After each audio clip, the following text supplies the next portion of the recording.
Muy bien, muchas gracias. Vamos a continuar con nuestro programa. Antes de eso, tengo unas cuantas peticiones, aparte de que la pasen muy bien, por favor. Ustedes pueden ver en sus asientos una hoja que les han compartido. Es una encuesta de satisfacción.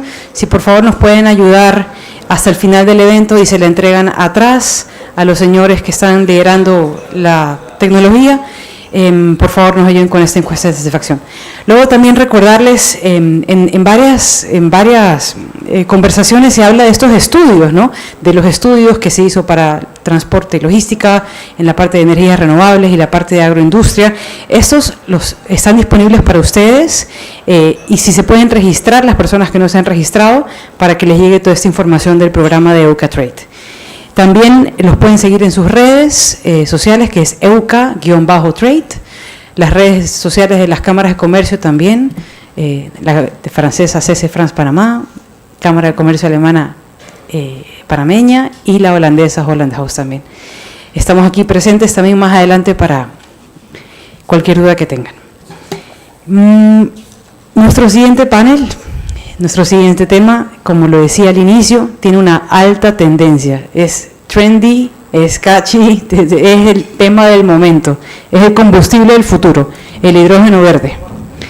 Entonces, invito a pasar al moderador del panel, el señor Gabriel Navarro, subdirector ejecutivo de la Cámara de Comercio de Alemania en Panamá. Un aplauso, por favor.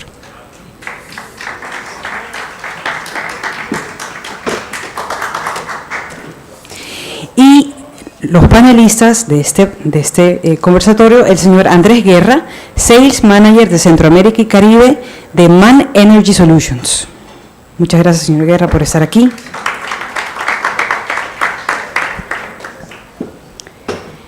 El señor Omar Laredo, Sales Director de Centroamérica y Caribe de Siemens Energy.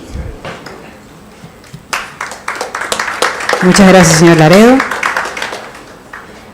Y el señor Jesús González, especialista en la mitigación de cambios climáticos para el programa de UN Environment Program de las Naciones Unidas. Muchas gracias, Jesús, por estar aquí.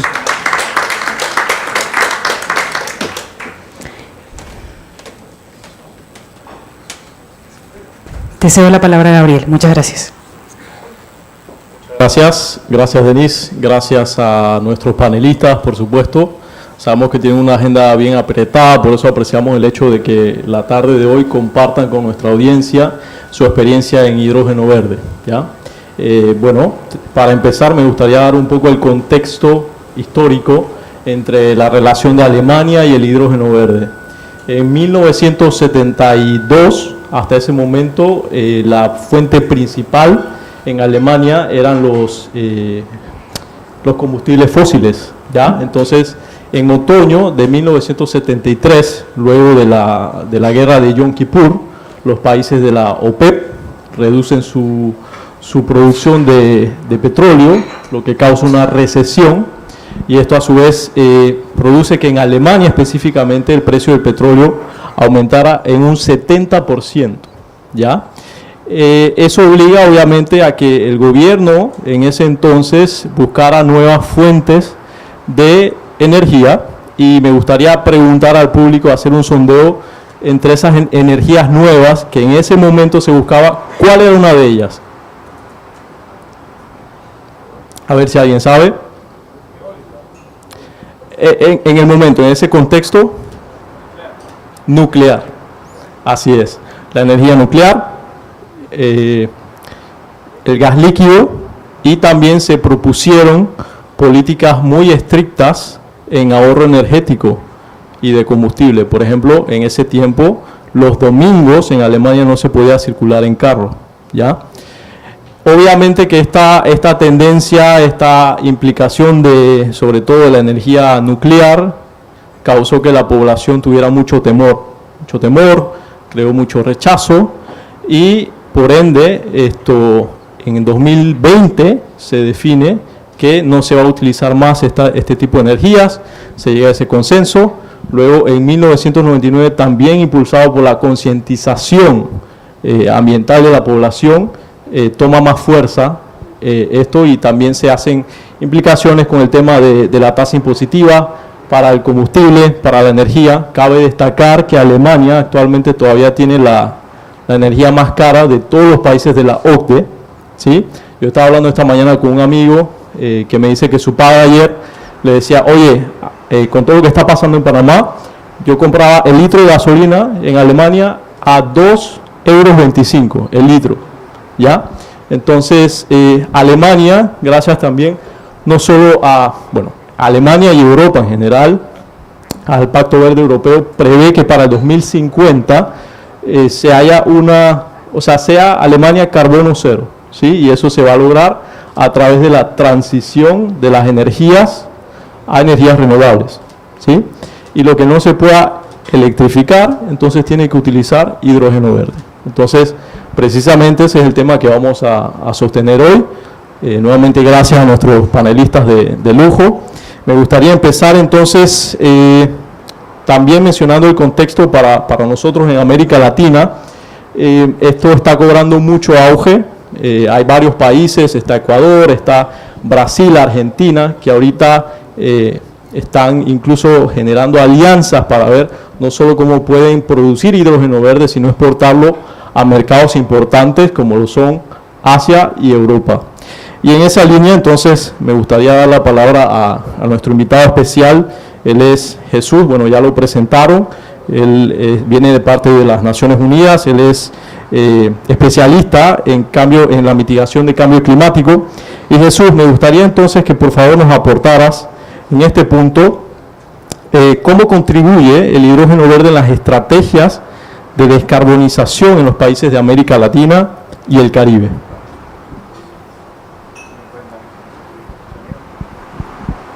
Sonido, por favor.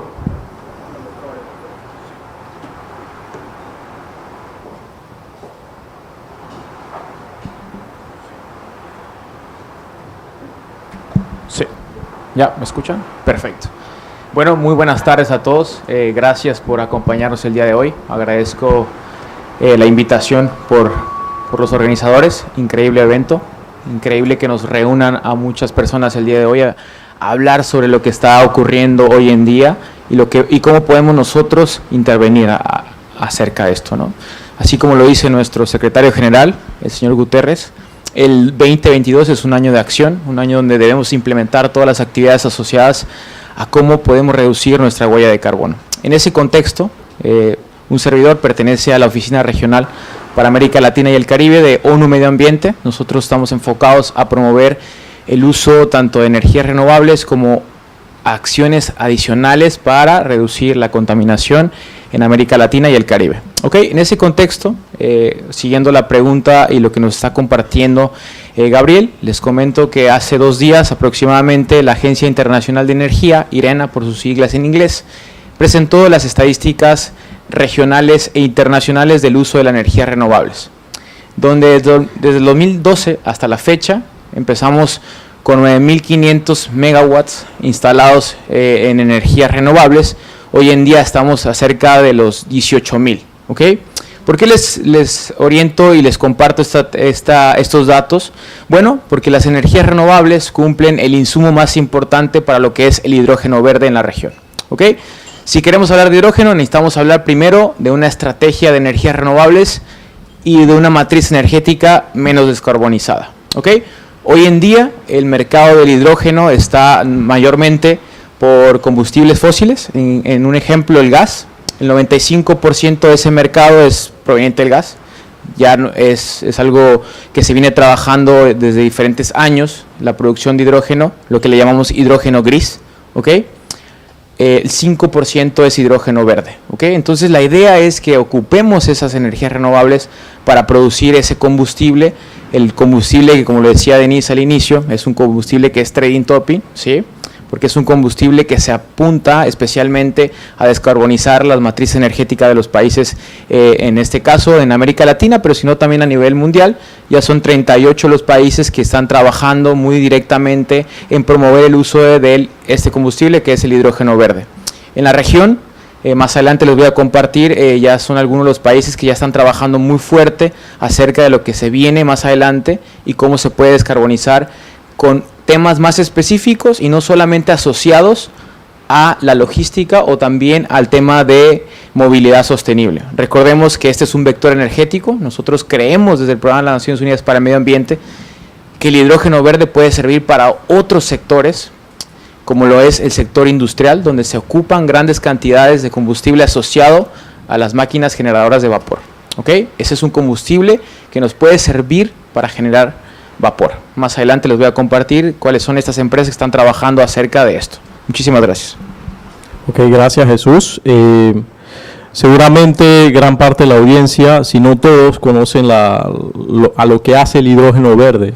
Existe hidrógeno gris también. Para eso también me gustaría dar la palabra al ingeniero Omar Laredo.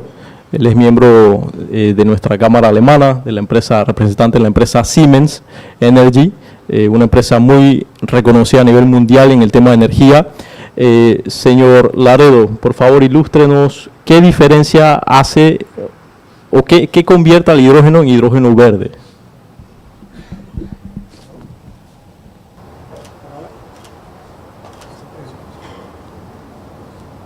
Hola. Muchas gracias. Gracias por la invitación y atendiendo a la pregunta, y efectivamente eso es una aclaración muy importante, porque se habla de hidrógeno verde, se dice que es la tendencia, pero podemos irnos un poquito atrás. ¿Por qué? ¿Verdad? Porque es que esa razón, y también siguiendo con lo comentado, y por qué es importante asociarlo con energías renovables. Y el tema es el siguiente: para crear hidrógeno verde se hace a través de un proceso que se llama hidrólisis, que se necesita agua. Agua es lo que más hay en este mundo. Después hablaríamos de agua potable o dulce, será otra historia, pero agua es lo que se necesita.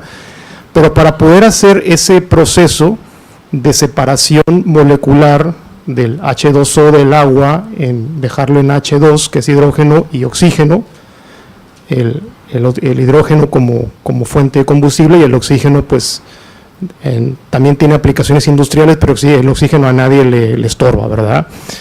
Entonces se necesita una cantidad importante de energía, ¿verdad? La energía es la que hace romper ese proceso molecular, y hasta este momento el proceso energético para poder hacerlo, se conoce como PEM, se necesita energía eléctrica, ¿verdad? Entonces, para que eso se convierta en hidrógeno verde, esa energía eléctrica tiene que venir de una fuente renovable, no contaminante. Es decir, el proceso claramente podría funcionar con energía de cualquier tipo, térmica, etcétera, pero entonces no tendría la etiqueta o la categoría de verde, ¿no? Entonces, al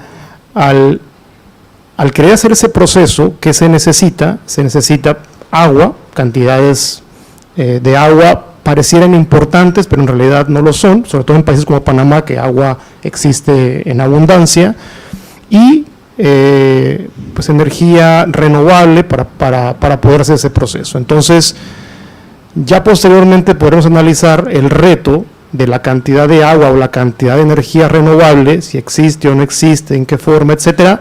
Pero al tener esos dos componentes, se meten a estos elementos que hacen este proceso de electrólisis, se hace la separación y ahí tenemos el hidrógeno, que a pesar de que es el mismo que el gris, pero viene de una fuente renovable y se considera verde. Gracias Omar. Bueno, para prueba de ello tenemos el aguacero que cae fuerte ahorita mismo. Yo quiero darle ahora la palabra a Andrés Guerra. Él, como mencionaba Denise, es representante de la empresa MAN Diesel. Ellos también son a nivel mundial muy reconocidos con el tema de energías. Andrés, hemos visto un poco la diferencia entre qué hace el hidrógeno verde. Quisiéramos abordar ahora cuáles son las aplicaciones del hidrógeno verde y qué beneficios trae al ambiente en la región. Muchas gracias. Solo para dar un resumen un poco rápido con respecto a MAN Energy Solutions. Somos una empresa que básicamente pues proveemos o construimos motores para la generación de energía y para el sector marítimo, también turbocargadores asociados a estos motores y pues también otros equipos para aplicaciones industriales. Estamos aquí en Panamá Pacífico, bajo la marca M&M Prime Serve, que pues es la marca de postventa de la organización, y pues tenemos estación de servicio, atendemos a barcos y atendemos al mercado de Centroamérica y el Caribe con respecto a las plantas eléctricas. Un dato interesante, y ya lo compartió Jesús, es la meta a la que hay que llegar en el 2050, que es emisiones netas cero. Y también otro dato interesante, o otro reporte que anualmente lo publica la Agencia Internacional de Energía, es el porcentaje que involucra al sector de transporte con respecto a las emisiones. Y este porcentaje, pues según la información reciente, y ha fluctuado un poco, pero va en ese rango, está alrededor del 27%. Entonces ya vemos que el sector de transporte, que involucra tanto el terrestre, marítimo y aéreo, pues es uno de estos sectores que contribuye bastante al tema de las emisiones a nivel global. Y aquí es en donde entra el hidrógeno verde, ¿no? El hidrógeno verde, como ya lo mencionó Omar, viene de un proceso que se llama hidrólisis, también se le dice electrólisis, por la involucración de energía eléctrica. Requiere de agua, requiere de energía, por supuesto, pero tiene que ser, para poder ser verde, tiene que ser energía renovable. Gran parte de los procesos industriales que utilizan el hidrógeno, como la producción de fertilizantes o el sector alimenticio, pues usan hidrógeno gris. Y una de las aplicaciones, obviamente, al ya tener una producción sostenible de hidrógeno verde a través de electrólisis, sería, por supuesto, obviamente, reemplazar este hidrógeno gris en las diversas industrias. Y por supuesto, aquí el beneficio es reducir emisiones, ¿no?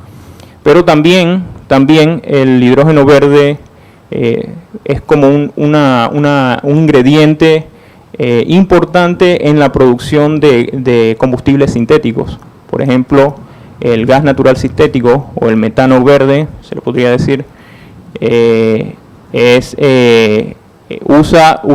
utiliza como ingrediente el hidrógeno verde y también parte de dióxido de carbono que debería provenir de fuentes renovables para poder crear este combustible. Y este combustible se puede utilizar en el sector, por ejemplo, el sector marítimo, en motores de gas natural, generando cero emisiones. Otra aplicación también muy interesante que se ve mucho en Europa es el uso del hidrógeno verde para las celdas de combustibles, que son celdas que prácticamente alimentan a los vehículos eléctricos, por ejemplo, buses de transporte público y otros vehículos eléctricos, y pues es otra aplicación que también se está tomando en consideración. Ahora, el hidrógeno como tal tiene sus retos también.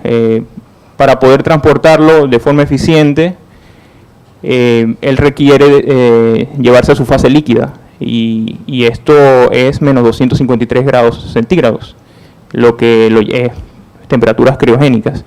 Y pues sí existe esa industria, existe el manejo de estos gases en su fase líquida con equipos criogénicos, pero hoy en día tienen unos costos bastante altos. Pero esperamos que mientras todas las partes interesadas, incluyendo nuestra organización, como otras organizaciones que están también en el camino de decarbonización, pues vayamos desarrollando ese mercado de hidrógeno verde, ir de forma escalada reduciendo estos costos. Muchas gracias. Muchas gracias, Andrés. Siguiendo con esa línea de participación, quisiera darle otra vez la palabra al ingeniero Omar, y en esta ocasión me gustaría que nos comparta cuáles son las oportunidades en el mercado para el hidrógeno verde, desde la perspectiva suya, dentro de su experiencia, y también, ¿por qué no?, desde Siemens. Claro que sí. Nosotros hemos visualizado las aplicaciones del hidrógeno y lo hemos mencionado como acoplamiento de sectores, ¿verdad? Entonces, y efectivamente, como se acaba de mencionar, la movilidad es una de las líneas de uso más importantes, más fuertes y de mayor impacto, sobre todo para el efecto de descarbonizar, ¿no?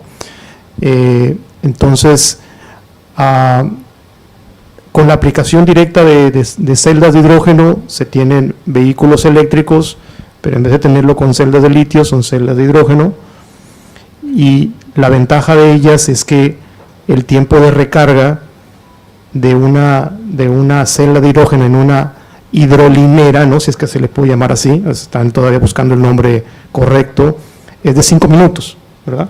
Entonces tú llegas, que más o menos puede ser el tiempo que tarda uno en una gasolinera normal, y entonces tienes autonomía de 500 kilómetros, ¿verdad? Entonces eso suena fantástico, pero entonces tiene también sus retos, ¿no? Porque dice, oye, ¿por qué entonces, si es así de fácil y sencillo, por qué no ya todo el mundo tiene autos eléctricos con celdas de hidrógeno? Y el reto es pues que claramente de momento el CAPEX de las unidades nuevas sigue siendo muy alto, ¿verdad? Y una aplicación, o la aplicación que más está teniendo, digamos, auge es en autos en transporte de carga, ¿verdad? Porque el transporte de carga eléctrico, si fuera con baterías de litio, se consume el peso del transporte, que es el fin para el cual quieres el transporte de carga, ¿verdad?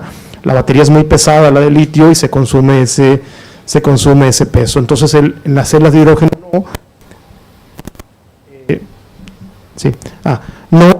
Sin embargo, todavía el costo de esas unidades pues sigue siendo alto, y el reto que se tiene es de que pues actualmente pues se compara contra el combustible que actualmente se usa, que es diésel, y contra el CAPEX de los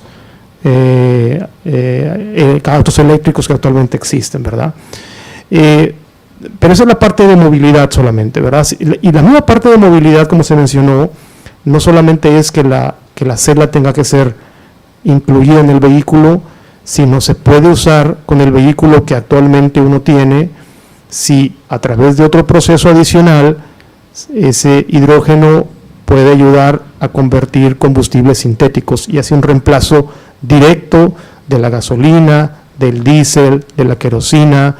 Es decir, pudiéramos tener la misma flota automotriz que actualmente tenemos, pero cambiar todo el combustible a combustible sintético, donde el origen fue el hidrógeno, a pesar de que son también hidrocarburos y que tienen también algo de emisiones. Para poder convertirlos a sintéticos tienes que tener captura de CO2 que hace la compensación, ¿no? Entonces se queda como neutro y sigue clasificando como verde o como no emisor, ¿verdad? Y claramente, también lo he mencionado, aplicaciones donde hay amoníaco que son industriales, o el amoníaco a su vez deriva también en temas de fertilizantes.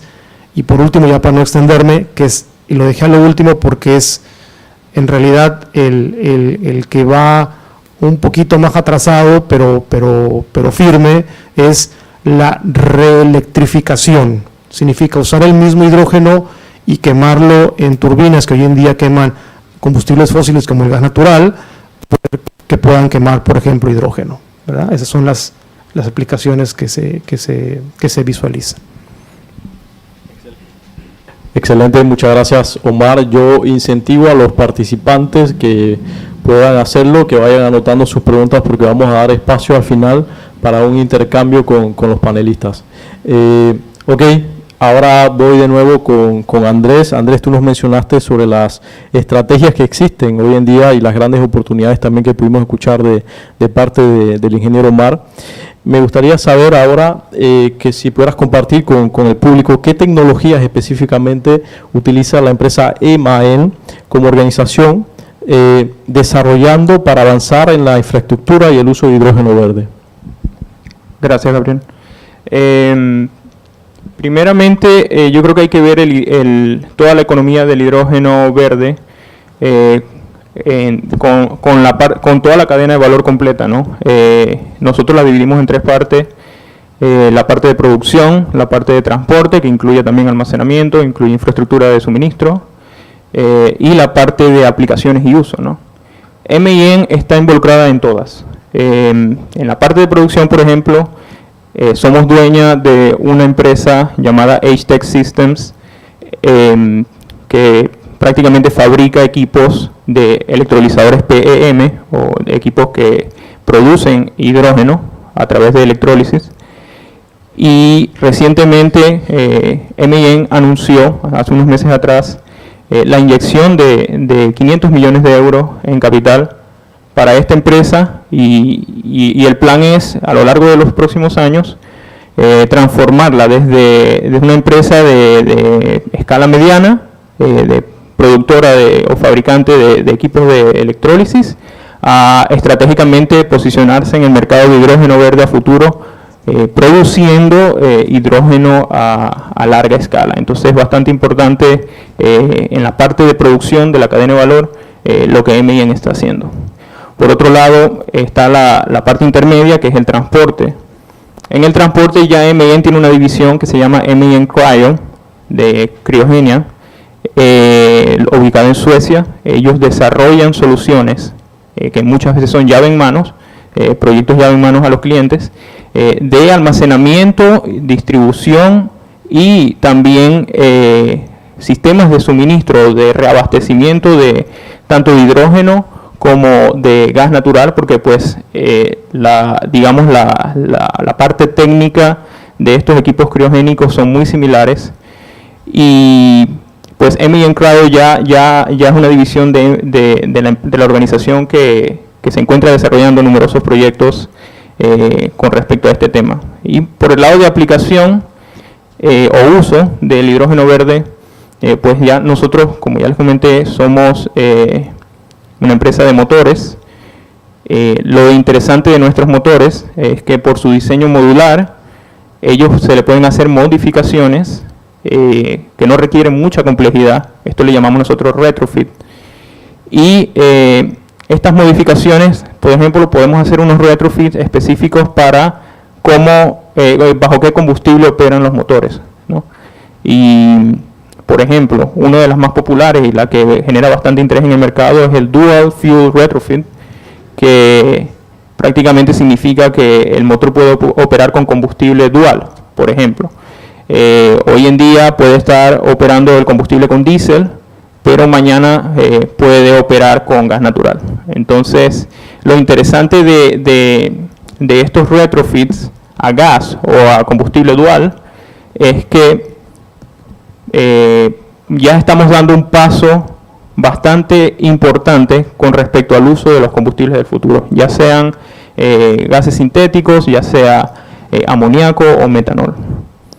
Entonces estamos involucrados en todas las cadenas de valor con diferentes tipos de divisiones y organizaciones. Gracias.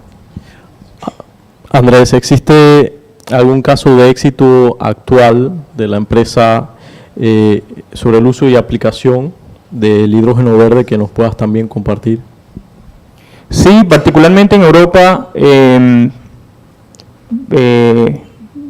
el norte de Alemania, existe una generadora eólica. Tiene una empresa que se llama GP Joule, tiene una granja eólica, y pues dadas las condiciones de la demanda de esta generadora y el entorno ambiental, pues tienen el beneficio de generar un surplus de energía que puede ser utilizado para otras aplicaciones. En este caso ellos son un cliente de H-Tech Systems, y H-Tech Systems ya les ha proporcionado 3 electrolizadores PEM para ellos agarrar ese exceso de energía generada, transformarla a hidrógeno, y se está usando este hidrógeno para celdas de combustibles que movilizan el transporte público, movilizan buses eléctricos en el norte de Alemania. Entonces es un caso bastante ejemplar, porque no estamos malgastando ni desperdiciando la energía renovable, en primera parte, y segundo, estamos convirtiéndola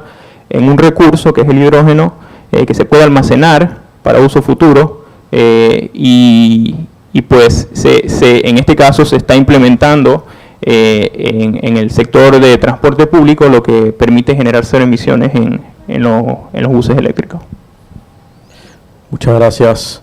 Tomando en consideración la tecnología, la base de producción, las ideas claras del uso de este combustible desde el PENUMA, ¿cuál es el rol que se ha identificado para los gobiernos en el desarrollo y planeación de estrategias en favor del hidrógeno verde? Muchísimas gracias. La verdad, escuchar a dos grandes empresas a nivel internacional hablar de hidrógeno y hablar de lo que están haciendo motiva mucho, ¿no? Y les cuento una breve historia. Por notar mi acento, soy mexicano. Soy de los primeros ingenieros en energías renovables, ¿ok?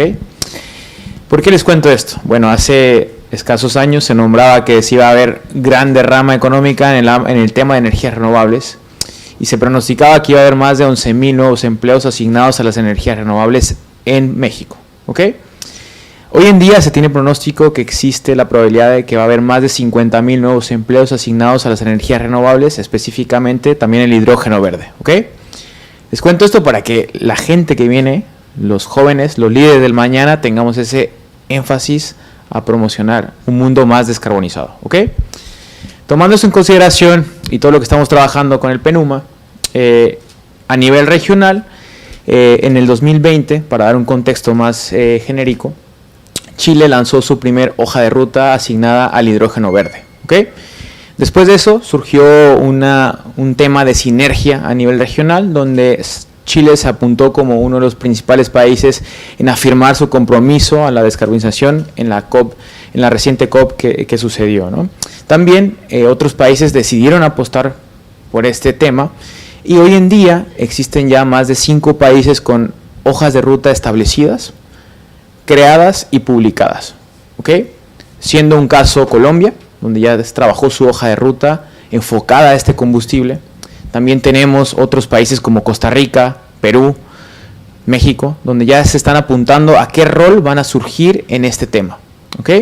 Y entrando en un contexto más general, en el país donde estamos en este momento, Panamá este año lanzó su primera fase de su hoja de ruta en hidrógeno verde, donde se apunta especialmente a que el hidrógeno verde o Panamá tenga un rol de transporte, ¿ok?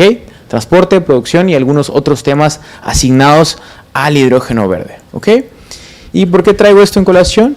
Bueno, estamos viendo una diversificación en el tema de los combustibles, donde se necesita no solamente la producción, sino también el transporte. Así como lo decíamos, en este caso los gobiernos, a través de estas hojas de ruta, están estableciendo puntos críticos de dónde y cómo pueden trabajar. ¿Qué sigue después de esto? Bueno, sigue la reglamentación, sigue el trabajo en equipo y sigue las sinergias con otros países que quieran formalizar esto, ¿ok?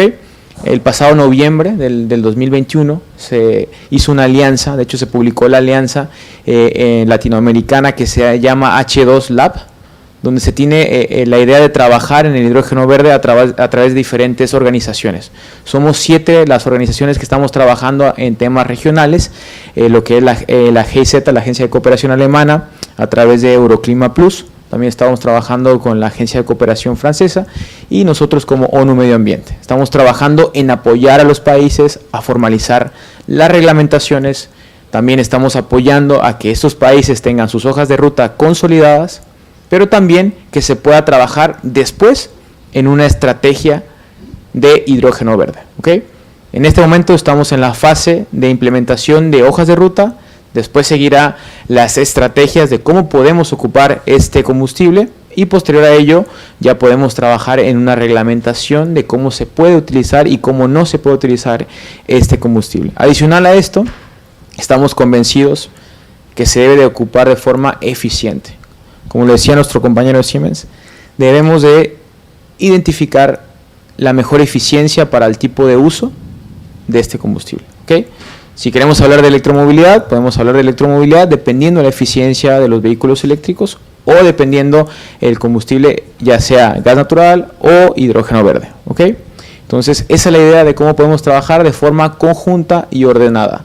Existe otra frase que estamos implementando mucho hoy en día que se llama proyectos con costo-eficiencia atractiva, ¿ok? que sean viables económicamente, pero también que sean viables ambientalmente. Muchísimas gracias. Gracias Jesús. Hasta este punto, si tuviéramos que hacer una conclusión, podríamos decir, bueno, el futuro con hidrógeno verde promete mucho, pero en el camino todavía hay retos. Y ahora me gustaría abordar en ese punto qué retos enfrenta Panamá, y quisiera darle la palabra al ingeniero Laredo. ¿Qué retos hay que enfrentar todavía en Panamá para apoyar a la implementación de hidrógeno verde? Incluso si no solo a nivel de Panamá, sino a nivel regional se pudiera referir. Correcto. Bueno, es que me toca dar como la mala noticia. y yo creo que el reto principal es la factibilidad, ¿no? La factibilidad, y lo acaban de mencionar, factibilidad, la tecnología existe, ya es posible hacer todo lo que estamos aquí comentando, pero cuando hablamos de factibilidad tenemos que hablar de varios aspectos. Tenemos que hablar de escala, tenemos que hablar de, estás entrando a un mercado ocupado, es decir, no llegas a un mercado nuevo que estás creando, sino si vas a entrar al mercado de la movilidad, el que está hoy en día ocupando esa silla no te va a decir, pásale, claro que sí, ¿no? Entonces, tienes que desplazarlo con eficiencia, como lo acaban de decir, ¿no? Entonces, en este momento, o por lo menos hoy que estamos aquí sentados hablando, si queremos hacer un desplazamiento de movilidad de combustibles tradicionales con diésel, quitando estrictamente el tema descarbonización, que claramente ese es el motor, pero si lo quitáramos, hoy en día los números todavía no dan, ¿no? O sea, es moverse con hidrógeno sigue siendo ligeramente más caro que hacerlo como hoy en día lo hacemos. Claramente, si no hacemos nada, se nos va a acabar el planeta, ¿no? Y entonces tampoco sirve de nada. Pero se nos acerca a nosotros muchas desarrolladoras, empresas, compañías, a decirnos, miren, queremos hacer un proyecto con hidrógeno, ¿no? Me sobran un par de megas y quiero hacer un proyecto con hidrógeno. La realidad nos dice, y es el reto, que la escala cuenta, ¿no? Y proyectos de muy pocos megas no están logrando tener un nivel de producción de hidrógeno a nivel de costo cuando como se acaba de decir y se dijo aquí al principio, será el combustible del futuro. Y como eso lo saben todo el mundo, entonces hay países que han tomado el liderazgo y han dicho, bueno, yo voy a generar 1 giga para hacer exclusivamente producción de hidrógeno y comercializar mi hidrógeno en el mercado internacional. Entonces imagínense si hay países como Australia que quiere producir 1 giga o más de 1 giga de energía renovable para producción exclusiva de hidrógeno y ponerlo en el mercado internacional, ¿cómo compite un desarrollador local o regional que quiere hacerlo con 5 megas, ¿no? Entonces, hay que también ser creativos de encontrarle el off-taker. Es decir, tenemos que ayudar a las empresas a hacer el modelo de negocio completo.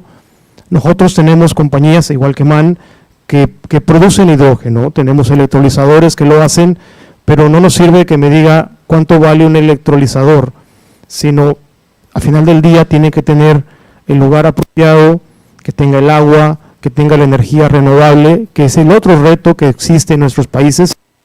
En Panamá, si me dice que vas a ocupar 500 megas para generar hidrógeno, alguien preguntará, pero si nos hacen falta a nosotros unos cuantos megas por día, ¿verdad? Para el consumo normal del país, ¿verdad?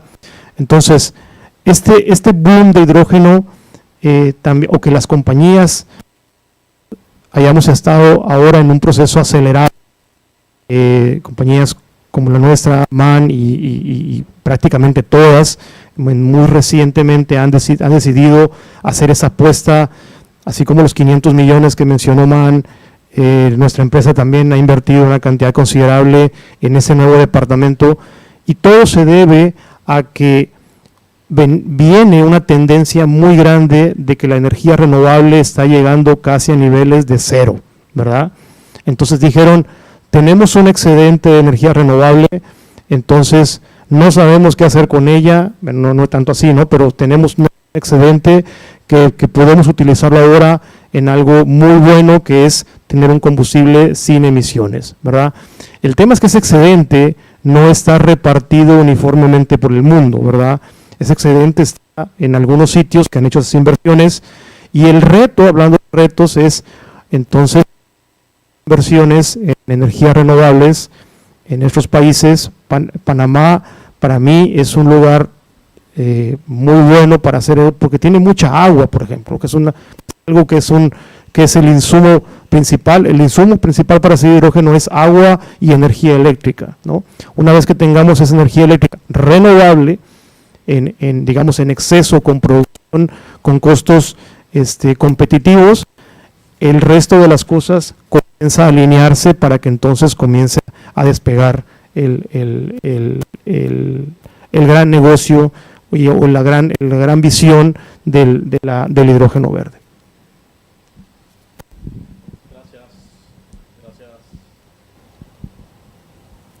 Gracias Omar, ahora sí. Precisamente eso que mencionas es un potencial que nuestros países en América Latina deberían de aprovechar, la utilización de los recursos renovables, y es por eso que se prevé a nivel estratégico, como comentaba al principio, entre varios países, no solamente atender la necesidad local, sino exportar hacia diferentes mercados. En este punto me gustaría pues finalizar la ronda de las preguntas. Para ello quisiera preguntarle a Jesús, ¿cuál es el potencial de producción y uso de este elemento en la región y sus posibles beneficios o impactos ambientales asociados a estas actividades? Sí, ok, muchísimas gracias. Como lo decía nuestro compañero de Siemens, existe un gran potencial, se los dije al inicio, tan solo del 2012 a la fecha se ha convertido Centroamérica y Latinoamérica en un gran productor de energías renovables. Tenemos el recurso. Si nos acercamos directamente a los datos que ofrece el Banco Mundial acerca del Atlas de energía solar de la región, podemos darnos cuenta que el potencial en energía solar es grandísimo, el potencial también en energía eólica es grande, tenemos biomasa, tenemos otros vectores energéticos que podemos utilizar para transformarlos en energía y después producir nuevos combustibles, ¿ok? Es importante verificar también que las matrices energéticas de estos países están diversificándose a una escala mayor, ¿no? Estamos trabajando desde Naciones Unidas para el Medio Ambiente para apoyar a los países, pero también estamos apoyando a la comunidad local, a los usuarios finales, a entender qué está pasando, ¿no? Nosotros les hablamos de que tal vez su energía, como lo decíamos al inicio, el 60% es renovable y el otro 40% no. Pero ¿cómo sabemos que las personas o el cliente final tiene esa educación de qué y cómo está ocupando la tecnología o la energía? Es importante que nos acerquemos directamente a los niños, estemos trabajando a educarlos en una transición energética. De hecho, por tomar un dato específico, son 9 los objetivos que tiene la primera fase de la agenda, o en este caso la hoja de ruta de Panamá acerca del hidrógeno verde, donde un tema en específico es la promoción y difusión de este combustible, ¿okay? Entonces debemos trabajar principalmente en la difusión, debemos de trabajar muy fuerte en la promoción de las tecnologías que apoyan a este vector energético y orientar a la comunidad local y a los usuarios finales a que se capaciten y estén muy de cerca viendo lo que está pasando en escalas mayores y en escalas como en Latinoamérica, ¿no? Muchísimas gracias.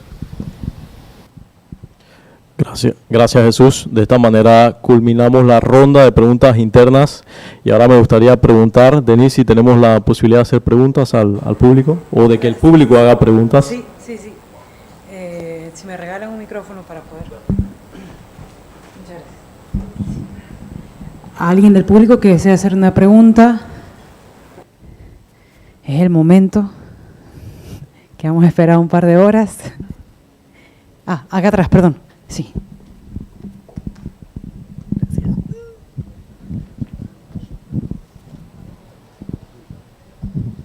Buenas tardes, permiso, nada más para aprovechar. Mencionaban un poco el tema de los obstáculos que hay todavía a nivel de costos para poder escalar este tema del hidrógeno verde. Pero una parte de quizá visualizar cómo recuperar esa inversión es socialmente, o sea, el valor de esas toneladas de emisiones ahorradas. ¿Han hecho un ejercicio de valorar cuánto es el costo de cada tonelada ahorrada para poder compararlo con lo que sería el valor de las emisiones en los mercados de emisiones? Para ver si hay una viabilidad por ese lado. Bueno, es posible que exista ese dato, pero yo no lo tengo, ¿verdad? Entonces no lo puedo comentar como tal. Lo que sí, aprovechando, digamos, la pregunta, lo que están haciendo países en Europa principalmente es dar el premium, es decir, dan el incentivo para cubrir ese delta y que los negocios sean factibles, porque después a su vez la bola comienza a rodar, ¿verdad? Y entonces a medida que hay más proyectos, se hace madura ¿cómo se dice? La ingeniería, la tecnología, y entonces los costos comenzarán a bajar, ¿verdad? Pero el dato per se no lo tengo. No sé, en este caso, no sé si tú tienes algo. Bueno, como les comentaba al inicio, se está trabajando en las hojas de ruta. Primero se está definiendo por país qué rol va a tomar. Si van a ser generadores, si van a transportar el hidrógeno. Estamos en esa fase de evaluar cuáles son los intereses de cada país y cuál van a ser su rol en esta matriz diversificada. ¿Okay? Cuando tengamos proyectos piloto realizando datos, como lo decía al inicio nuestro compañero de MAN, que ya tienen un proyecto piloto funcionando en México, en Alemania, que nos va a compartir datos de cómo puede estar trabajando o no ese dispositivo. En este momento estamos elaborando lo que es la política pública para la promoción de este combustible.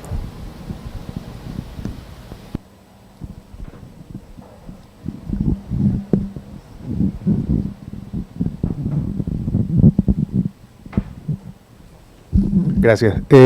Muy interesante las exposiciones.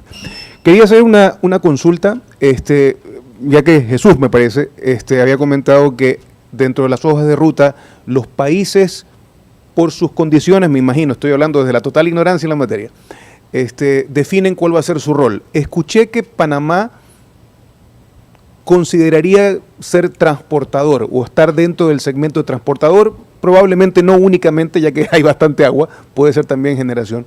Me gustaría que alguien me pudiera explicar qué es un país transportador. ¿Es almacenamiento, puertos, distribución? No sé, la pregunta para quien... Sí, de hecho, muchas gracias por la pregunta. Lo que está trabajando hoy en día Panamá, con una colaboración con el Banco Interamericano de Desarrollo, están trabajando en la segunda fase de la hoja de ruta de hidrógeno verde, ¿ok? Te decía al inicio que son 9 los objetivos que tiene Panamá, que está trabajando en el hidrógeno verde. Uno de ellos, una meta en específico, es organizar un transporte efectivo desde Colón hasta el Pacífico, a través de una red de energía, en este caso, una red de distribución de hidrógeno, pero también se apunta a producir, ¿ok? Te invito a que te puedas acercar con la Secretaría Nacional de Energía de Panamá. Ellos tienen la hoja de ruta ya especificada, de hecho puedes acceder directamente a su página web, donde tienen todos los documentos específicos de qué Panamá o qué quiere lograr Panamá con el hidrógeno verde.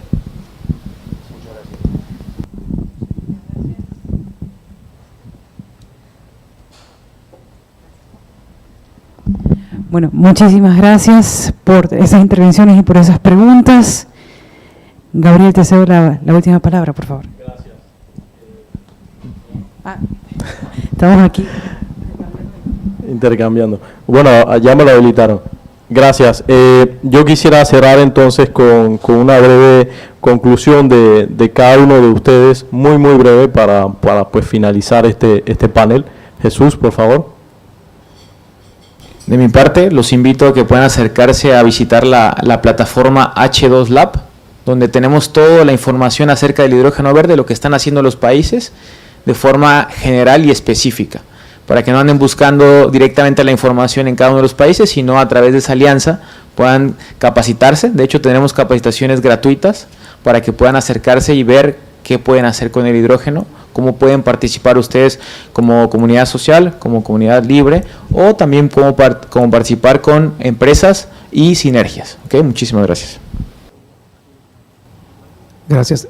No, de mi parte comentarles que digamos que no es una idea, digamos, solamente trending, sino de verdad va hacia allá la tecnología. Empresas como la nuestra, que tiene muchos años y una gran historia a través de generación específicamente fósil, está dando ya un cambio, está cambiando todas sus inversiones hacia la generación y el combustible del futuro, que es el hidrógeno. Entonces, la apuesta es completa hacia eso y tiene que funcionar, vamos a ponerlo de esa manera.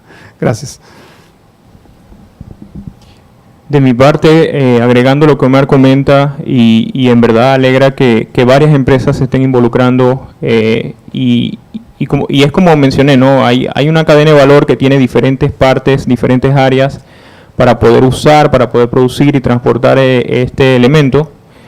Y pues por supuesto hay muchas partes o muchos, digamos, engranes que tienen que darse en conjunto para poder desarrollar este mercado, y pues una organización no la puede hacer, no puede dar el paso solo.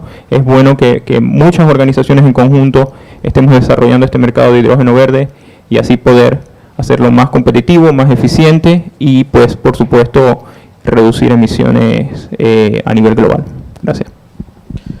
Bueno, de mi parte, y yo creo que es bastante obvio, esta transición energética recibirá, por supuesto, un impulso debido al acontecer ahorita mismo de la guerra en Ucrania, no solo para cambiar la matriz energética, ¿ya?, sino también para movernos hacia energías renovables y reemplazar el gas, el petróleo, que actualmente en gran parte venía de Rusia. Y Alemania está, específicamente Alemania, porque trabajo para la Cámara Alemana, está haciendo un gran aporte, la Unión Europea, para pues contribuir a esa transición. Sin más, quiero agradecer nuevamente a nuestros panelistas de lujo, y en especial a Jesús también por el apoyo para la organización de este panel. Muchas gracias a todos.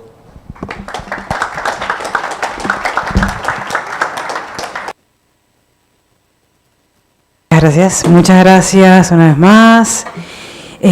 Bueno, llegó nuestro momento también clave del evento.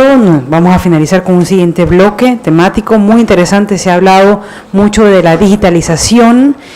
Vamos a pasar, antes de ese evento, quisiera anunciar 2 cambios que vamos a tener. El primero es, teníamos planificado tener nuestro evento de networking afuera, pero pues, por razones obvias vamos a mantenernos aquí en seguridad y sobre todo secos.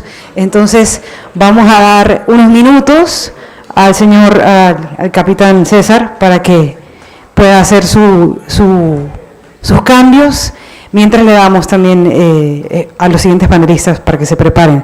El otro cambio, más bien una petición, es decirles que por favor nos ayuden con la encuesta de satisfacción. Es 100% anónima, así que no se preocupen con queremos simplemente conocer su opinión. Es muy importante para las personas que coordinen estos eventos en qué se puede mejorar, sobre todo eso. Muchísimas gracias. 2 minutos para hacer ese cambio y damos paso al siguiente bloque, que es digitalización y logística inteligente, moderado por el señor Renko de Braun, director de la Cámara de Comercio Holandesa de Panamá. Solo un momento, por favor. Gracias.